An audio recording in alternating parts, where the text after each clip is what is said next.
व्यवहार बरतते समय भी क्या अपने आप का भान रहता है? जरूर आता सर। जरूर आता।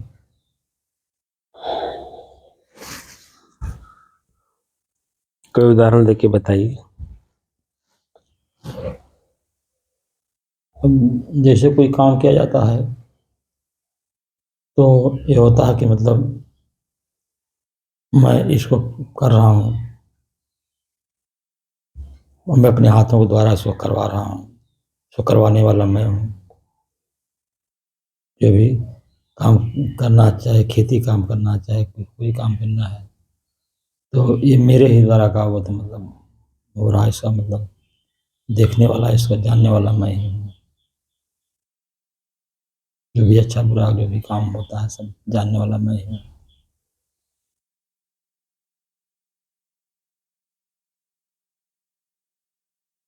परिणाम में क्या मिलता है? परिणाम में दुख सुख दोनों मिलता है सर। अच्छा हो गया सुख मिला और खराब हो गया दुख मिला, पश्चाताप मिला, गिलानी मिली, गिलानी मिली।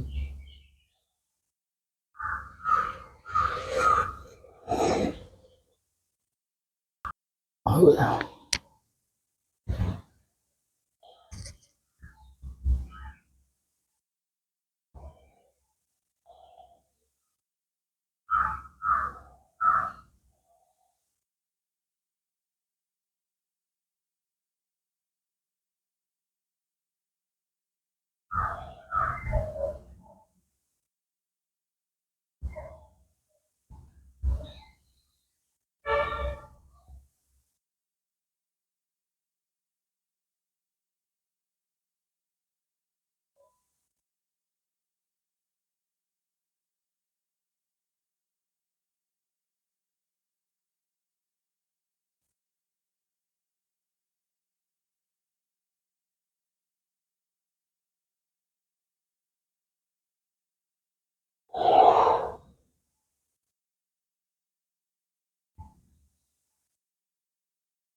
मैं स्वयं कौन हूँ, इसको जानने में बाधक मेरा अपना ही चंचल मन। अपने ही चंचल मन को अपने ही बस में करके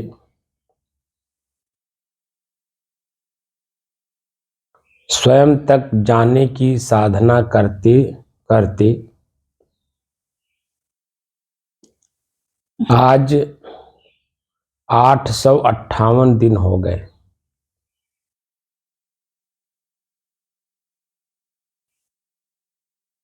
तारीख 14 मार्च सन 2024, दिन बृहस्पतिवार, प्रातः काल का समय।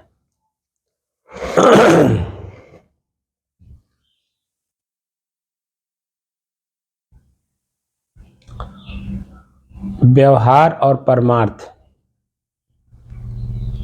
दो क्षेत्र है। व्यवहार के लिए दो समय उपयुक्त बताया गया, एक ब्रह्मचर्य, दूसरे गृहस्थ।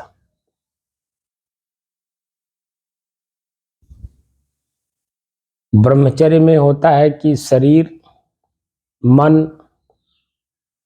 और व्यवहारिक जीवन ये तीनों मजबूत होते हैं। ब्रह्मचर्य पालन करने से शरीर, शरीर की संरचना, मांसपेशियां, हड्डी, हर चीज मजबूत होता है। और उसी दौरान गुरुकुल परंपरा में हमारे ही अपने ही मन को संवारने, जानने, समझने, देखने,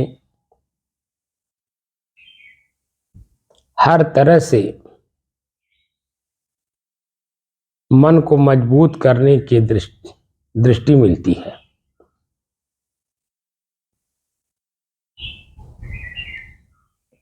जीवन का एक लक्ष्य निर्धारित कराया जाता है, क्योंकि जीवन चलाने के लिए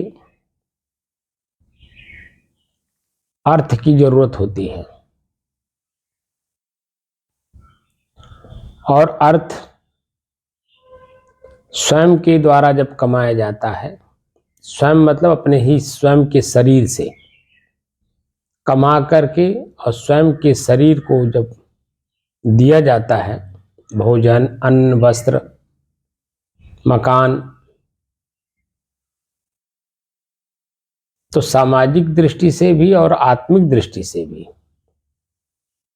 मन प्रफुल्लित, प्रसन्नचित, आनंदित,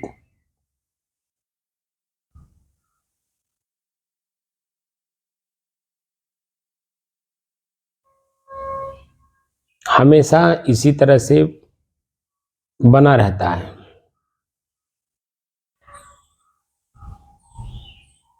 लेकिन जब हम किसी के द्वारा उत्पन्न किया हुआ अन्न, वस्त्र, मकान या अन्य वस्तुएं ग्रहण करते हैं, तो मन प्रफुल्लित होने के बजाय दुखी होता है, दबता है।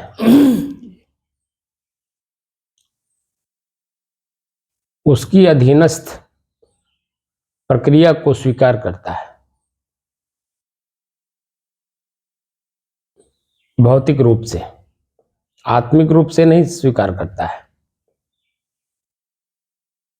भौतिक रूप से स्वीकार करते हुए भी आत्मिक रूप से अंदर अंदर परेशान रहता है, दुखी रहता है, पीड़ित रहता है, अपनी बात नहीं कह पाता।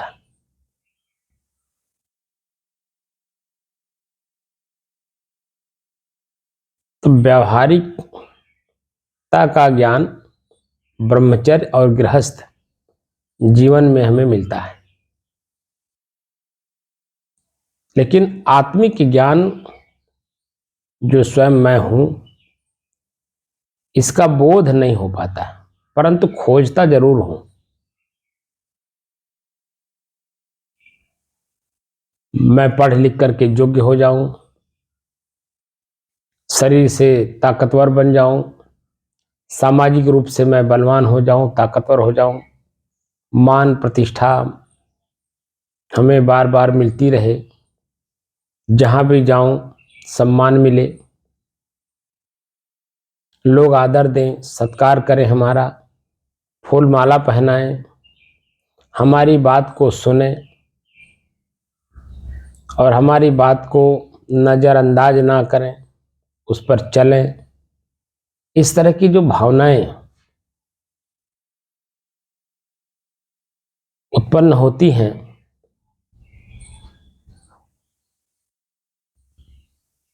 तो मन अंदर अंदर परेशान होता है, क्योंकि संसरण सृष्टि का नियम है, यानी परिवर्तन। हमेशा आपको कहीं भी मान, सम्मान, आदर, भाव, प्रेम, आपकी बात को लोग आदर पूर्वक सुने, उसका अनुकरण करें, क्या ऐसा संभव है? न जब संभव नहीं है, तो संभव अंतःकरण में मान करके कार्य करना होता है स्वयं का कितनी बड़ी गलती है। जी, गलत है।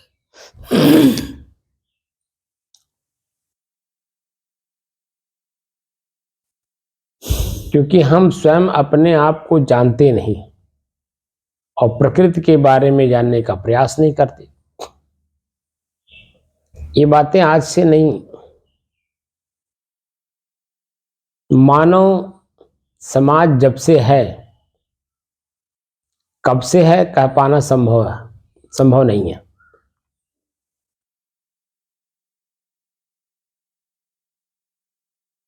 क्योंकि ऋग्वेद में भी ये बात आती है रीते ज्ञानान्न मुक्ति। और ऋग्वेद आज के 10-10,500 वर्ष पहले ऋषियों मनुष्यों द्वारा निर्मित किया गया। उस समय में भी हमारे ऋषि महर्षि संत महात्मा या समाज के सुज्ञ जीव इस बात का अनुभव किए, इसीलिए उन्होंने लिखा कि ऋत यानी प्रकृति और पुरुष। प्रकृति यानी शरीर, पुरुष यानी शरीर को चलाने वाला, शरीर का उपभोग करने वाला, शरीर का मालिक, शरीर रूपी गाड़ी का ड्राइवर, शरीर रूपी मकान का मकान मालिक। दोनों की आवश्यकताएं क्या क्या हैं? तो ऋत यानी प्रकृति यानी शरीर, शरीर में परिवर्तन, लेकिन शरीर को चलाने वाला, शरीर का उपभोग करने वाला जो शरीर में बैठा हुआ है, इसमें कोई परिवर्तन नहीं है, ये स्थिर है। तो दो वस्तुओं का ज्ञान अलग अलग कर लेना, एक स्वयं मैं, एक स्वयं मेरा शरीर। तो मैं कौन हूं और शरीर क्या है? तो शरीर प्रकृति है, इसका ज्ञान किए बिना स्वयं मैं स्थिर नहीं रह सकता हूं।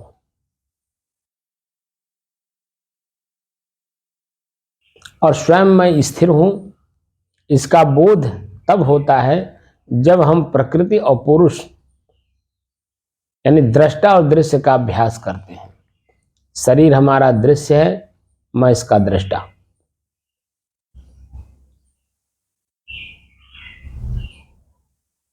इसी का खोज हमारे ऋषियों ने किया कि मैं और मेरा,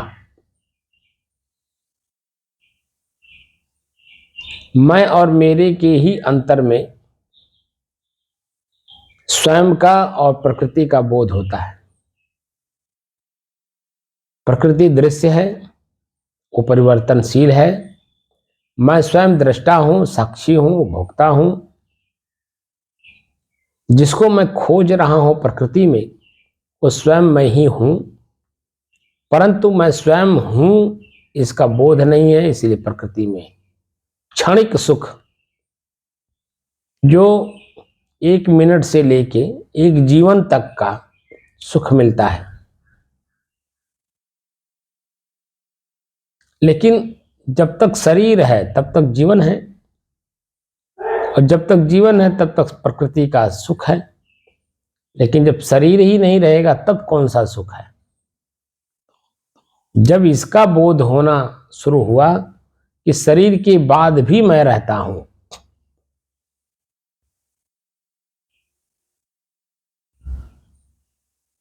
शरीर न रहने के बाद भी मैं रहता हूं, इसका जब बोध हुआ तब लोगों ने आगे की खोज की कि मैं जब शरीर, वर्तमान शरीर में नहीं हूं, तब कहां हूं, कैसे हूं, किस रूप में हूं। तब अनंत जीवन का, जिसको शब्दों में बांध करके बताया गया कि 84 लाख, किसी ने 4 लाख, 4 राशि बताई। मनुष्य, पशु, मनुष्य, अंडज, उष्मज, अंडज पिंडज, उखमज, हाँ, और मनुष्य, ये 4 योनियों का पता किया। इसी में हम लोग मकरे की जाल की तरह उलझे हुए हैं। तो क्यों उलझे हैं? एक शब्द दिया, वासना। वासना की वजह से इन 4 राशियों में हम लोग घूम रहे हैं।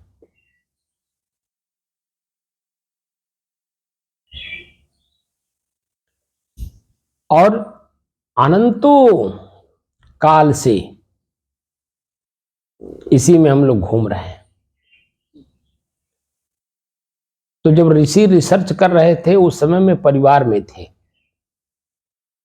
जो बहुत सारे लोग शंका करते हैं कि महाराज आप लोग क्यों त्यागी बन गए, हमारे ऋषि तो परिवारदार थे, बच्चे थे, उनके समाज में रहते थे और बहुत बड़े बड़े ज्ञान उनके हुए और लोगों को ज्ञान भी दिया उन्होंने।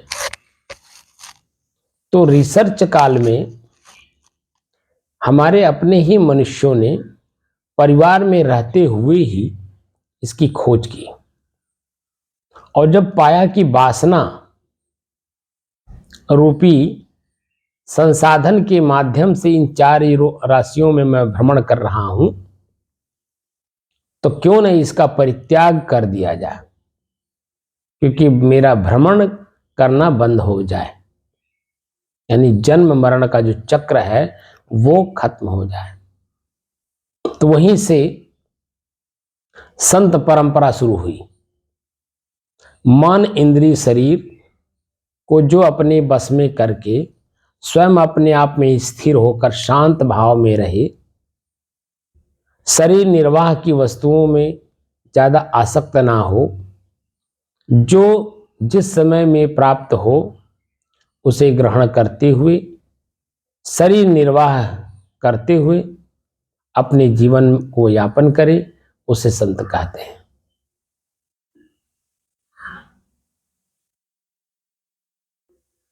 तो उसमें वैराग्य भाव भी होना चाहिए, त्याग भाव भी होना चाहिए, सहनशीलता होनी चाहिए, और तमाम तरह के शब्द दैवी गुणों में हमारे ऋषियों ने प्राप्त किया, जो हमारे वेद काल से लेके और महर्षि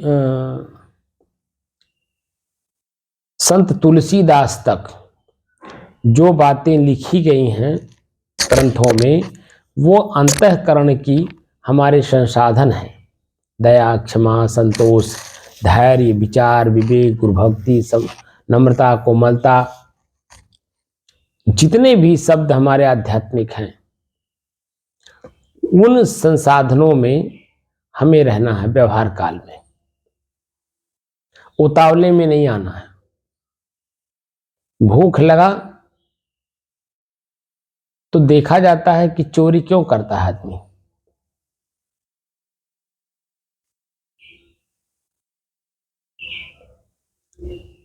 आप बचपन में 5 साल की अवस्था तक के बच्चों को पढ़िए।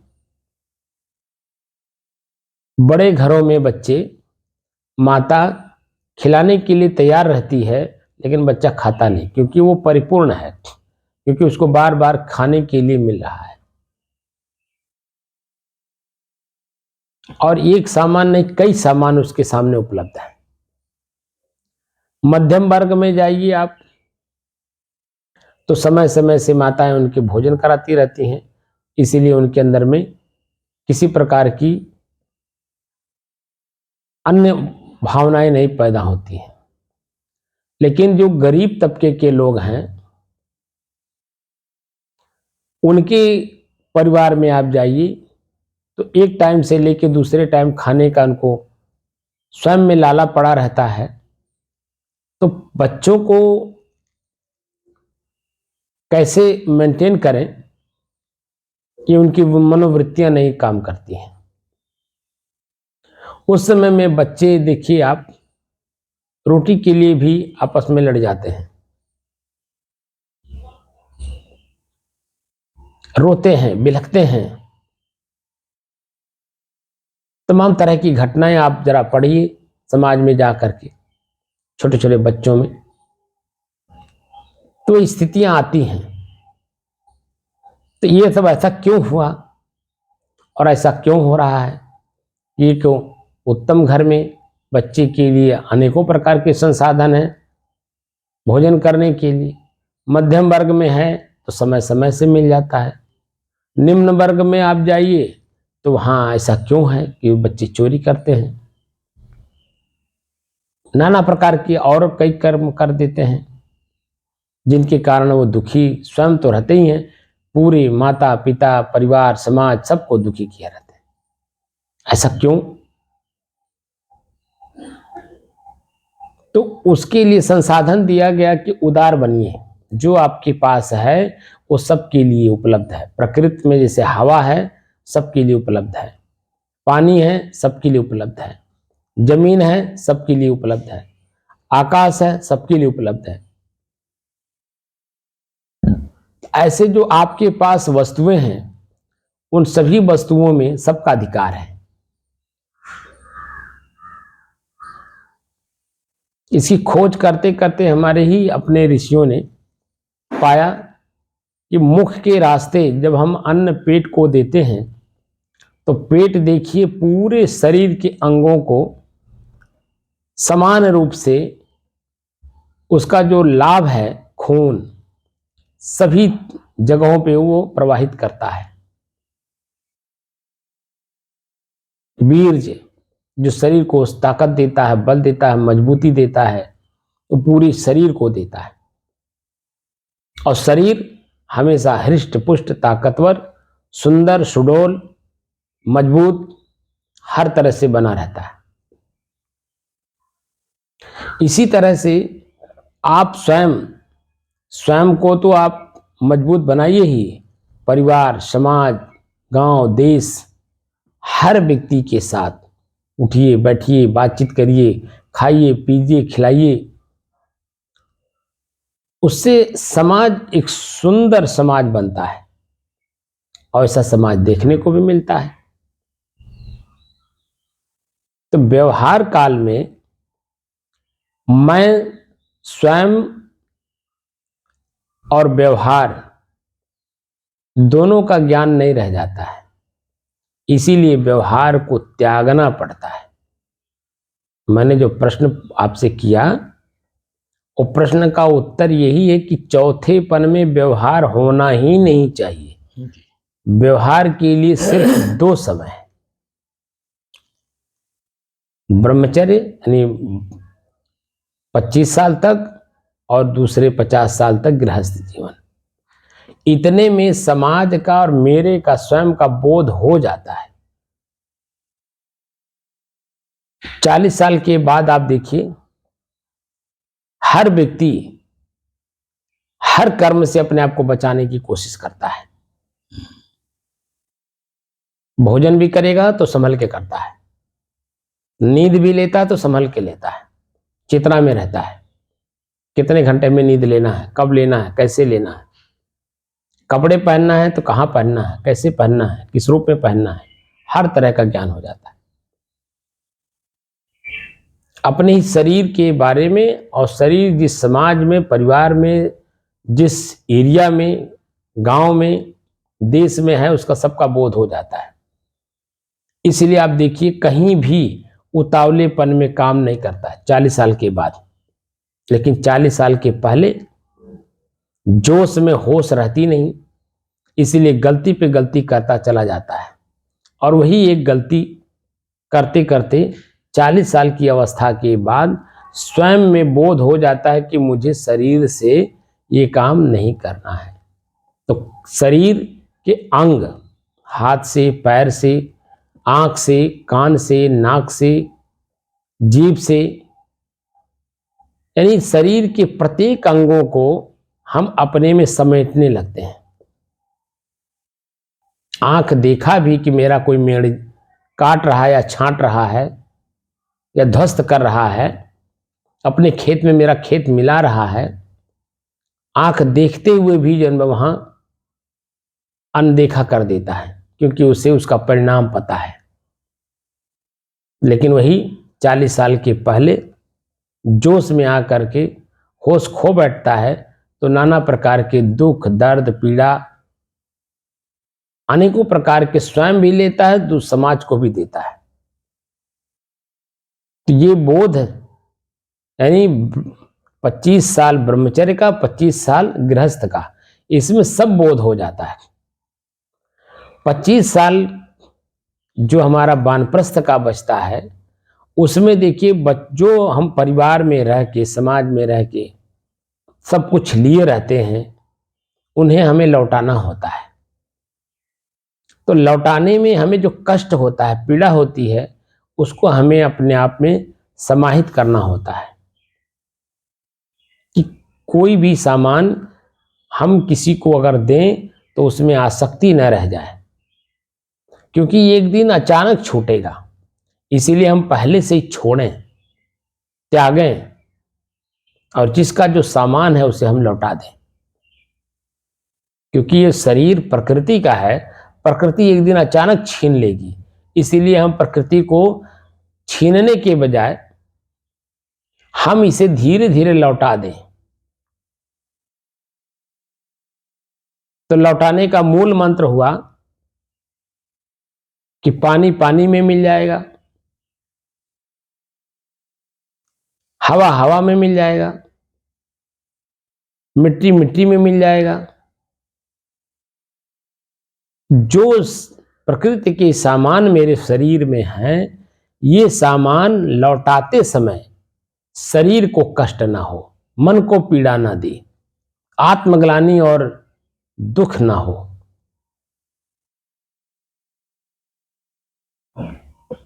इसीलिए संत परंपरा में आप जब जाएंगे, अभी कल एक हमारे संत का शरीर छूटा है,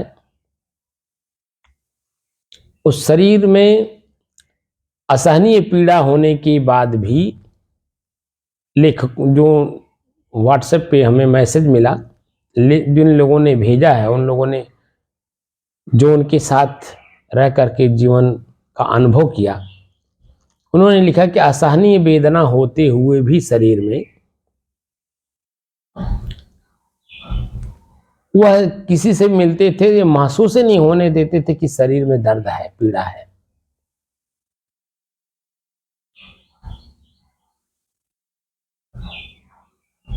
यानी स्वयं का बोध और स्वयं में स्थिर चित्त को स्थिर कर लिया उसमें।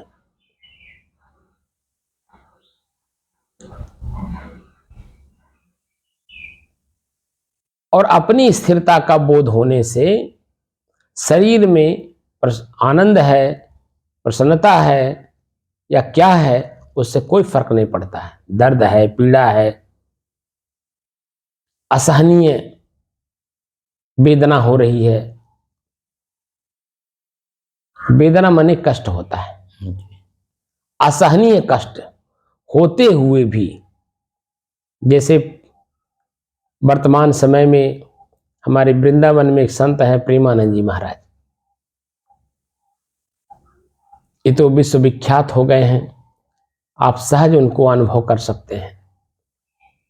मैं जिस संत की बात कर रहा हूं वो संत तो विश्वविख्यात नहीं है, हमारे कबीर पंथ के संत थे, बुरहानपुर से जुड़े हुए थे, और उनका शरीर वर्तमान में जो छूटा वो गुजरात में छूटा। तो हमारे कबीर पंथ में भी कुछ ही लोग उनको जानते थे, और जो लोग जानते थे उन लोगों ने ही सिर्फ व्हाट्सएप पे हमें मैसेज दिया, मैं भी उन्हें नहीं जानता था। लेकिन ये जो मैं बात कर रहा हूं, ये सिर्फ जो संत प्रवृत्ति के सुज्ञ जीव हैं उन्हीं को ऐसा होता है। शरीर में, मन में, समाज में कितनी भी पीड़ा हो, दर्द समाज देता हो, लेकिन वो अपने आप में शांत भाव में रहते हैं।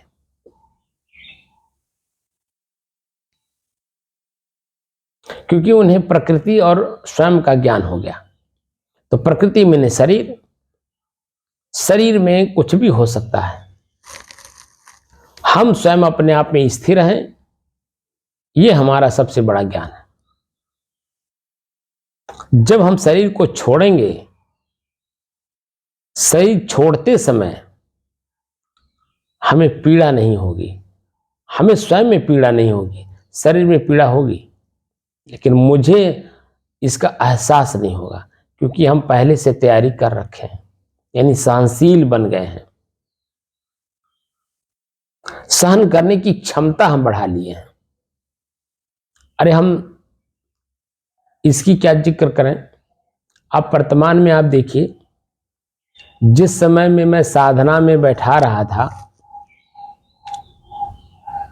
आज के 2 साल पहले,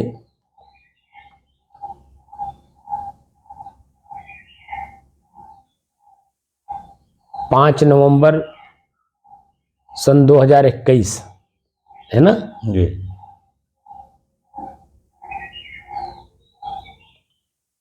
उस समय में आपने देखा होगा कि मन में पीड़ा होती थी, अरे 2 घंटे जी 2 घंटे बैठना पड़ेगा पलथी मार की। पहले तो यही होता था, भाई क्या करा रहे हैं, साधना करा रहे हैं, तो साधना में क्या होगा, भाई 2 घंटा बैठना होगा। तो जैसे 2 घंटे का नाम हम लेते थे, बैठना होगा, वैसे ही मन में अरे 2 घंटे 2 घंटे कौन बैठेगा, ये मन में प्रश्न होता था कि नहीं। और जब आदमी बैठने लगा तो 2 घंटे तो बैठता तो जरूर था, लेकिन शरीर में कहीं कहीं कहीं ना कहीं आपको दर्द, पीड़ा, तनाव, दबाव, खिंचाव, खुजली, ये सब महसूस होता था। और फिर अपने ही शरीर को हम, दर्द हो रहा है तो पीड़ा महसूस कर रहे हैं, दर्द महसूस कर रहे हैं, तनाव, दबाव महसूस कर रहे हैं। तो शरीर को इधर उधर तस्तमस नहीं होना चाहिए था, लेकिन हम करते थे।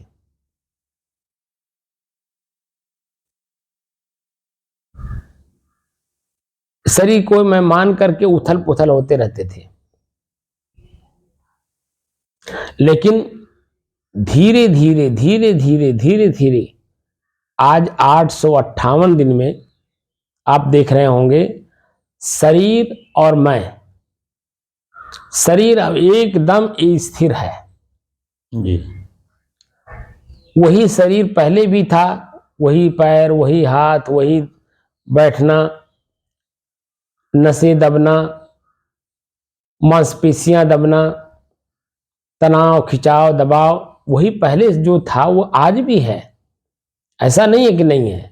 लेकिन क्या उसका महसूस हो रहा है, क्योंकि मैं शरीर के अंगों से अपने आप को ऊपर उठा लिया, तो दबाव, तनाव, खिंचाव कुछ भी महसूस नहीं हो रहा।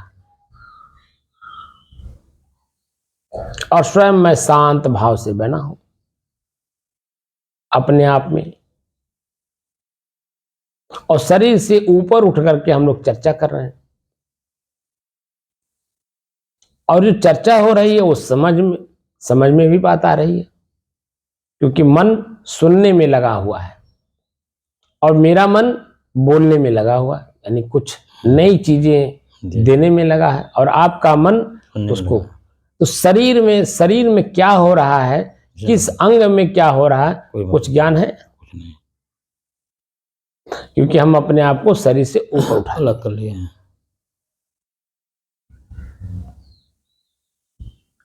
और यही शुरुआती दौर में शरीर को मैं मान करके जब हम चल रहे थे, तो कितने मन में प्रश्न उठते थे, बहुत शब्द सुनते ही जन में तरह तरह के मन में कल्पनाएं जागृत होती थी। अभी कल की बात है, एक व्यक्ति मिले, चर्चा हो रही थी, अधिकारी हैं, तो मैंने कहा कि मैं चाहता हूं कि 10 दिवसीय कैंप में लोगों को रख करके उनको अपने आप का बोध कराया जाए। जैसे मकान मालिक 2 हैं, ऐसे शरीर और मैं दोनों अलग अलग हूं, इसका एहसास कराया जाए। तो कह रहा महाराज जी 10 दिन तक, तो क्या हम कचहरी आ सकते हैं, क्या हम ऑफिस आ सकते हैं? हमने कहा बिल्कुल नहीं, 10 दिन वहीं रहना होगा और रह करके आपको मैं और मेरे का अनुभव करना होगा। मेरा शरीर है, मैं शरीर नहीं हूं, मैं इसका उपभोक्ता हूं, इसका मालिक हूं। मालिक और मकान का अनुभव करना है, ताकि दोनों की जो आवश्यकताएं हैं वो अलग अलग हैं, ये भी महसूस होनी चाहिए। अभी तो हम लोग शरीर को ही मैं मान के काम कर रहे हैं, जो कि शरीर मैं नहीं, मेरा है। तो कह रहे महाराज जी 10 दिन तक कैसे रहना होगा, हमारा बड़ा नुकसान हो जाएगा। अधिकारी ने कहा कि मेरा 10 दिन का तो वेतन कट जाएगा। एक वकील साहब थे, उन्होंने कहा कि 10 दिन का मेरी कमाई चली जाएगी। हमने कहा भाई देखो, अगर संसार का सबसे बड़ा धन कमाना चाहते हो तो इस धन को परित्याग करना पड़ेगा। और अगर इस धन को आप तवज्जो देंगे, महत्व देंगे, तो जो सबसे बड़ा धन संसार का है वो आपके हाथ से निकल जाएगा। और अंत में यही जो धन कमा रहे हैं आप, ये जब आपके हाथ से आपके सामने ही निकलना शुरू हो जाएगा तो आपको पीड़ा देगा, कष्ट देगा।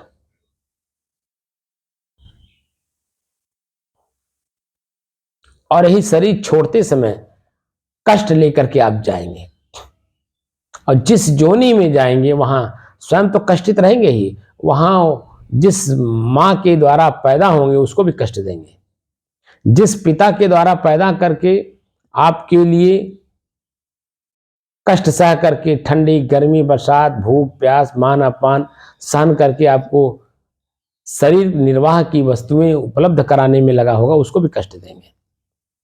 जिस परिवार में, समाज में, देश में, गांव में जहां जन्म लेंगे वहां सबको कष्टित किए रहेंगे।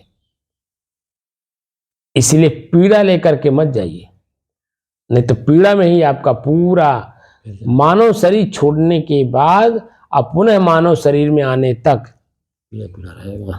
आप कितने योनियों में जाएंगे, कहां कहां जाएंगे, कैसे कैसे जाएंगे, किस रूप में जाएंगे, जहां भी आप रहेंगे वहां सबको कष्ट देते रहेंगे, क्योंकि स्वयं में आप में पीड़ा है।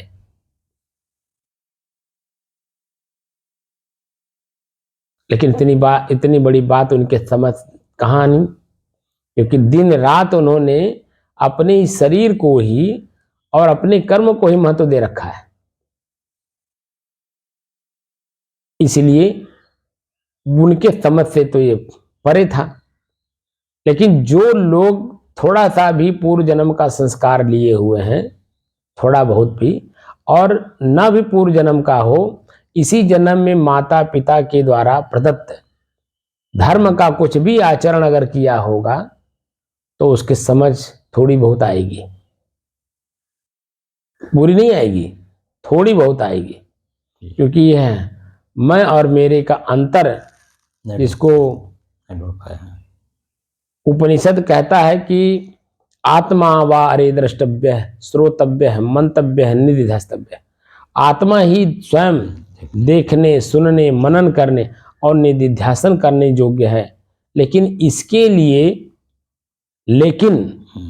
लिए अगर स्वयं में जिज्ञासा नहीं है तो प्रश्न उठता है कि वही उपनिषद कहता है इसके आत्मा के बारे में अगर आप ज्ञान देंगे किसी को तो आश्चर्य से सुनेगा।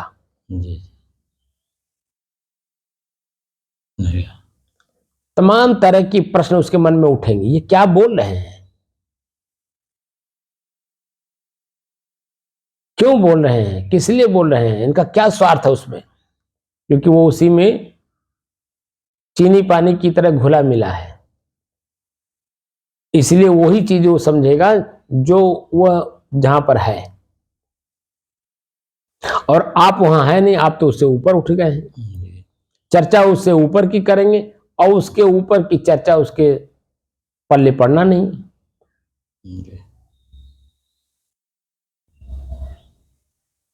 तो आत्म तत्व का बोध जिसको होगा वही आत्म तत्व के बारे में जानने का इच्छुक होगा, और जिसको आत्म इच्छुक जो जीव है वही संत महात्माओं को महत्व देता है। अन्यथा संत महात्माओं को भी आप देखे होंगे कि लोग कुछ नहीं समझते हैं, जो कि संसार का सबसे बड़ा धन वो दे रहे हैं। उनके पास इतनी बड़ी शक्ति है जिसकी आवश्यकता आपको है, वह अब आपको प्रदान कर रहे हैं, लेकिन वह उनके सिर से बाहर निकल जा रहा है, इसलिए कि उनकी खोज नहीं वहां है। वह संसार की वस्तुओं को, व्यक्तियों को, स्थानों को महत्व दे रहे हैं, इसलिए स्वयं को स्वयं से बिछोड़ कर दिए हैं। और वही जब अंत समय आएगा शरीर छूटने का, तब पश्चाताप में डूबेंगे कि मैंने वो काम नहीं किया जिससे मैं स्वयं को जान सकूं। ऐसे लोगों का संग नहीं किया है जिनके द्वारा मैं अपने आप को जान सकूं। ऐसा मैंने कोई काम नहीं किया कि मैं अपने आप को स्वयं में स्थिर कर सकूं। तो पश्चाताप करते हुए शरीर को छोड़ता है, कष्ट में जीवन समाप्त हो जाता है। तो प्रकृति प्रदत्त जो शरीर है इसको हमें छोड़ना है, हंस करके छोड़िए चाहे रो करके। तो इसलिए शुद्ध जीव जो होते हैं शरीर को त्याग करते समय प्रसन्न मुद्रा में शरीर को त्यागते हैं।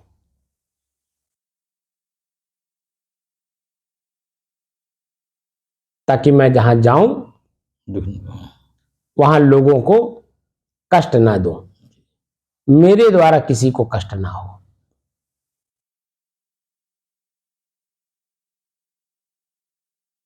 तो धीरे धीरे धीरे धीरे अपने आप का बोध होता है और बोध हो करके स्वयं में स्थिर कर ले जाता है, तो प्रकृति से अपने आप को बचा लेता है। क्योंकि प्रकृति में है परिवर्तन, अब मैं परिवर्तित हूं नहीं, मैं स्वयं में स्थिर हूं। इसीलिए परिवर्तन की वस्तुएं परिवर्तन ही में रहे, अब मैं स्वयं स्थिर हूं, अपनी स्थिरता में रहूं। तो कुछ भी हो मेरे सामने, आंख के सामने कुछ भी हो जाए, कान के सामने कोई भी शब्द आ जाए, हम उसमें उतावले में नहीं पड़ेंगे, अपने आप की स्थिति में रहेंगे एकदम शांत चित्त। तत्काल में कष्ट होता है, पीड़ा होता है और मन में बहुत सारी प्रश्न उठते हैं, एक दो नहीं बहुत सारे प्रश्न उठते हैं, लेकिन जो उसी को सहन कर ले जाता है वर्तमान की स्थिति से अपने आप को बचा लेता है और अपने आप में शांत और स्थिर बना रहता है। तो व्यवहार काल जो हमारा है उसमें अब 50 साल तो उधर चला गया ब्रह्मचर्य और गृहस्थ में, अब 25 साल आपका वानप्रस्थी भी चली गई, अब आपका शुरू हुआ सन्यास का। 77-78 साल की उम्र जो आपकी हो गई, अब ये सन्यास का है। व्यवहार और परमार्थ का अंतर यहां होना चाहिए। इसीलिए व्यवहार जितने कम करें ना करें सबसे बेस्ट है, लेकिन अगर आप परिवार में हैं तो करना पड़ेगा ही, शरीर में है तो करना पड़ेगा ही, लेकिन जितना कम से कम करें, क्योंकि ये मन, इंद्रियां, ये शरीर हमको भ्रमित करती रहती हैं।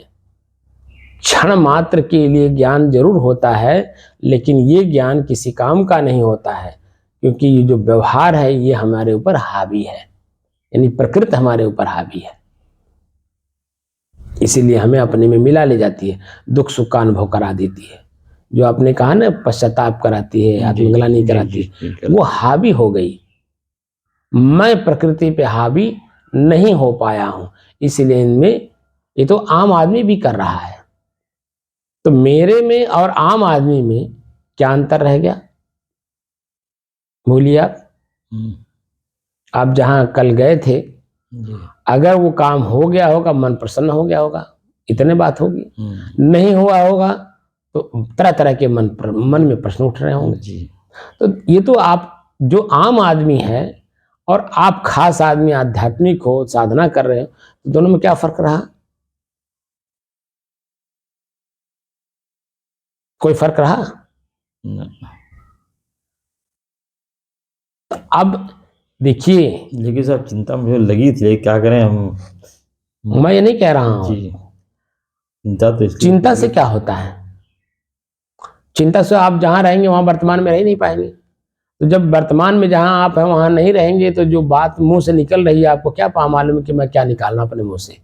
क्योंकि जब हम साधना करते हैं तो साधना में हमें सबसे पहला जो ज्ञान मिलता है वो वर्तमान में रहने के लिए मिलता है। जी।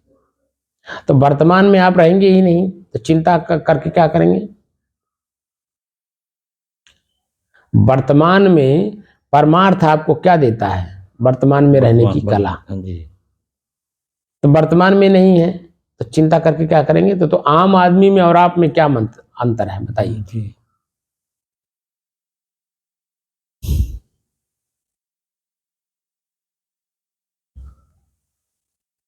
हमारा सिद्धांत स्थिर होना चाहिए क्योंकि अब सन्यास का समय आपका चल रहा है। नहीं सही है, बिल्कुल सही है।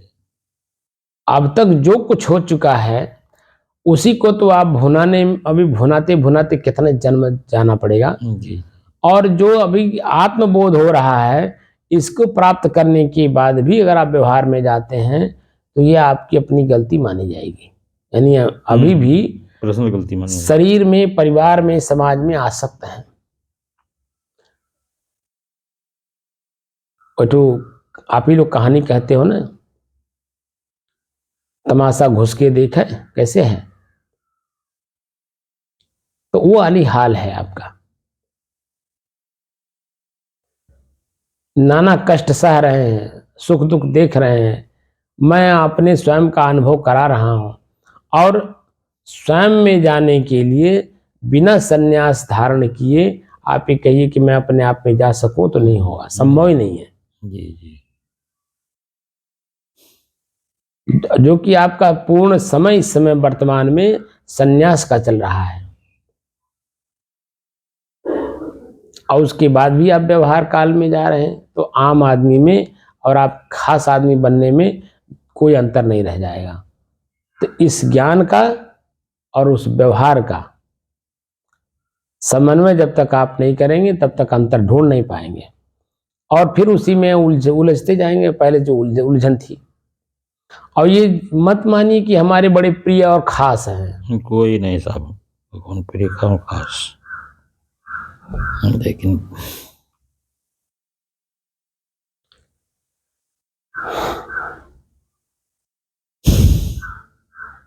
तो स्वयं की खोज आज का जो मेरा प्रसंग है, स्वयं की खोज।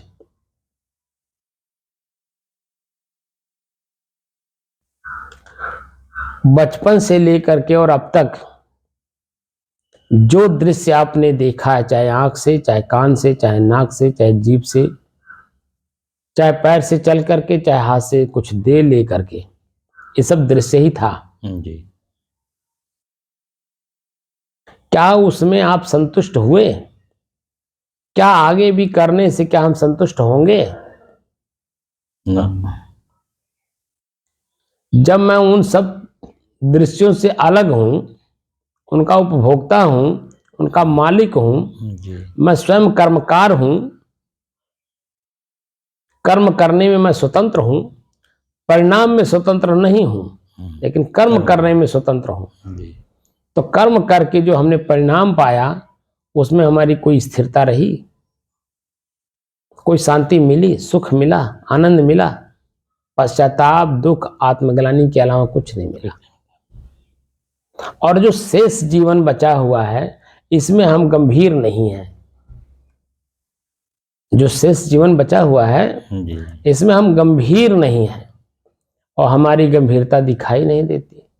इसीलिए लोग हमको अपने में उलझा देते हैं, मेरे में नहीं उलझते हैं। आप बता दीजिए, जब से आप साधना कर रहे हैं आप अपने नात बात हित मित्र जो आपके बराबर के हैं सबको आप खींचने की कोशिश की अपने में। नहीं जरूर किया साहब। कितने लोग आपके साथ साधना करने में सक्षम हो? जो कि यहाँ सब कुछ उपलब्ध है, चाहे आपका घर हो चाहे आश्रम हो, भोजन, पानी, वस्त्र, आवास, सब कुछ उपलब्ध है। आप बता दीजिए कि कितने लोगों का आप खींच पाए? लेकिन जब से आप साधना कर रहे हैं, आप अपने में जरा अनुभव करिए कि वो लोग आपको कितनी बार आपको अपने में खींच ले गए। खींच ले गए।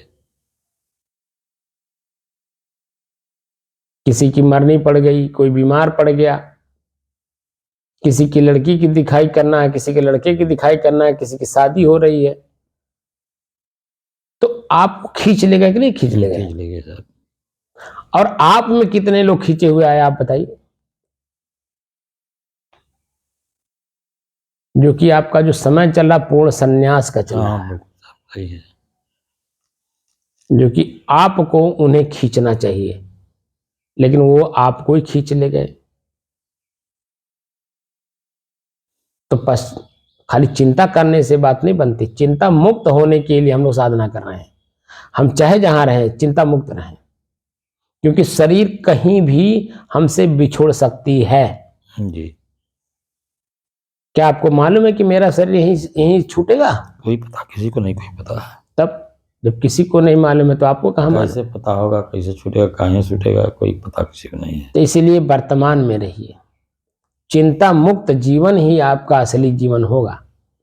संन्यास मार्ग का मूल मंत्र है चिंता मुक्त जीवन।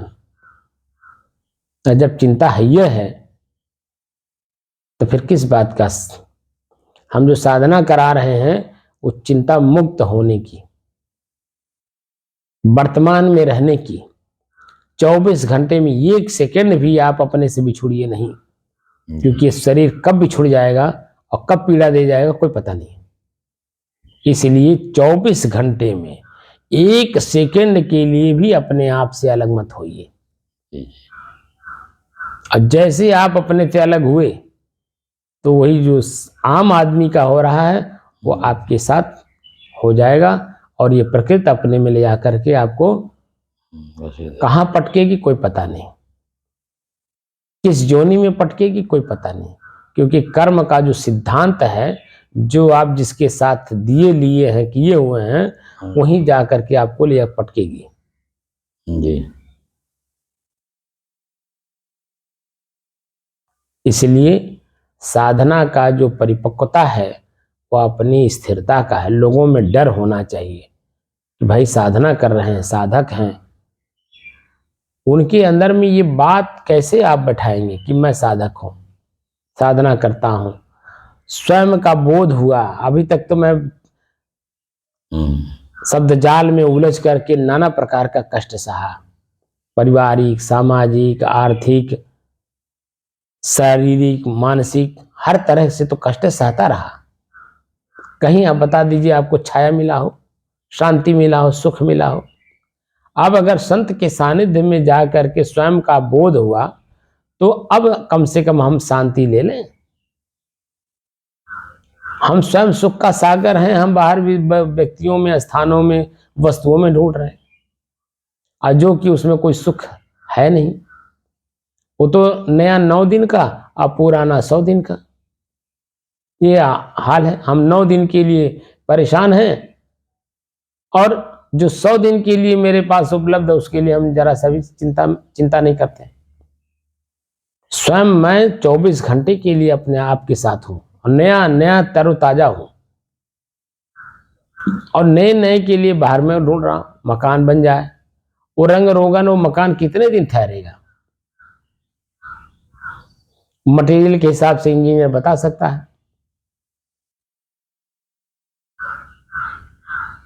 अभी तक ले जो हमने सामाजिक दृष्टि से देखा, बड़े बड़े महल, बड़े बड़े जो भी चीज देखा, 1000 साल या बहुत उड़ करके अगर कहीं देखा गया तो 5000 वर्ष। सृष्टि में जितने भी चीजें बनी 5000 वर्ष तक ही सिर्फ रही, उसके बाद कहीं उसका नामो निशान नहीं रहा। हमारे पूर्वज अभी ज्यादा से ज्यादा 200, 300, 400 साल हुआ होगा, और जिस समय में वो लोग थे वर्तमान में, जैसे हम लोग वर्तमान में हैं ऐसे वो लोग भी वर्तमान में थे, तो जो कुछ भी किए वो 1000 वर्ष तक के लिए। और 1000 वर्ष तक क्या, अभी 200-300 साल तक नहीं चला। कोई आया, कोई बम से उड़ा दिया, कोई ध्वस्त कर दिया, कोई किसी तरह से कर दिया। बड़े बड़े राजमहल राजस्थान में आप जाकर के देखिए, किलाएं, बड़ी बड़ी किलाएं, आज वहां कोई रहने वाला नहीं। अगर सरकार का संरक्षण ना हो तो कोई वहां रहने वाला नहीं, कोई उसका देख रेख करने वाला नहीं, सब ध्वस्त हो रहा है। और सरकार संरक्षण इसलिए दे रही है क्योंकि उससे उसको आय का स्रोत है।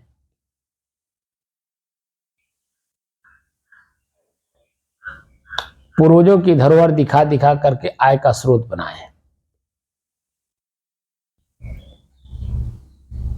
हमारे ही आपके गाल पे तमाचा सरकार मारती है कि देख लीजिए, आप कुछ भी बना लीजिए, कुछ भी कर लीजिए, यही अंत में इसका दशा होगा। जैसे ये दशा हो रहा है दुर्दशा में, ऐसे आपका भी जो भी बनाया हुआ चीज है वैसे होगा। लेकिन कहां समझ में बात आती है। लेकिन मैं स्वयं 1000 साल नहीं, मैं तो सदैव रहने वाला चीज हूं। और सदैव रहने वाली जो सदाबहार चीजें हैं उसके बारे में कहीं चिंता है।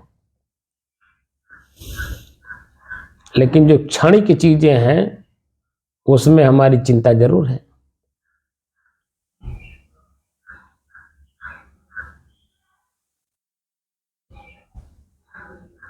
तो स्वयं की खोज करते करते स्वयं में ही समा जाइए, यही आपकी अंतिम लक्ष्य है। जी। क्योंकि मैं बाहर में खोज में आऊंगा ही नहीं, पकड़ में। मैं स्वयं अपने आप में पकड़ में हूं ही, तो बाहर की चीजें हम पकड़ करके अपने आप को उसमें मिलाते हैं, बशर्ते उसी में हमें सुख दुख का अनुभव होता है और कुछ नहीं। जो क्षणिक चीजें मिलती हैं हमारे अनुकूल होती हैं तो क्षण मात्र के लिए सुख देती हैं। जी जी। मात्र क्षण मात्र के लिए। और संसार में 3 ही सुख है, स्त्री सुख, पुत्र सुख, धन सुख, और तीनों क्षणिक हैं। ठीक है। इस बात का अनुभव हो गया। तो जब अब जो स्थिर सुख है अब उसकी तलाश हमें करनी है। खोज का मतलब क्या हुआ, तलाश। उसकी तलाश। जो स्थिर सुख है, और वह स्थिर सुख स्वयं मैं हूं, स्वयं मैं ही हूं स्थिर सुख। लेकिन मैं बाहर प्रकृति में ढूंढ रहा हूं, ये मेरा दोष है। उस दोष को निकाल दीजिए, प्रकृति अलग हो जाएगी, आप अलग हो जाएंगे। तो आप स्वयं अपने आप में शेष बच जाएंगे, प्रकृति में अपना क्रिया चलता रहेगा। आप प्रकृति से अपने आप को मुक्त कर लेंगे। अध्यात्म का मूल यही मंत्र है, मैं कौन हूं। जी जी। इसके बारे में मैं बता भी चुका हूं। अध्यात्म का मूल मंत्र ही है मैं कौन हूं।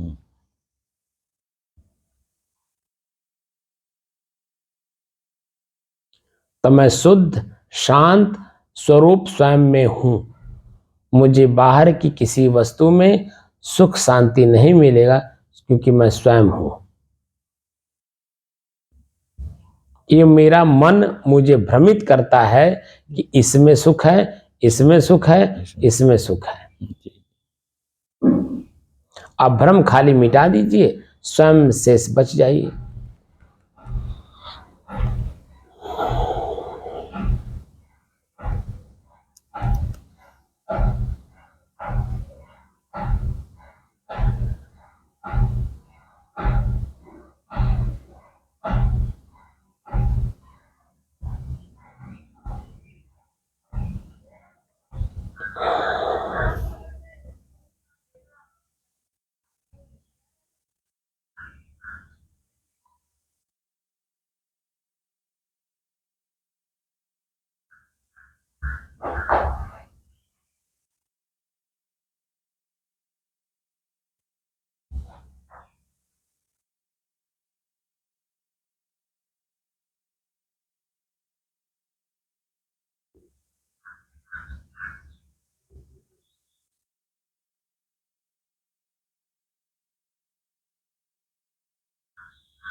इसको निकाल दे सर।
साहिब बंदगी साहिब साहेब बंदगी बंद कर दो। साहेब बंदगी।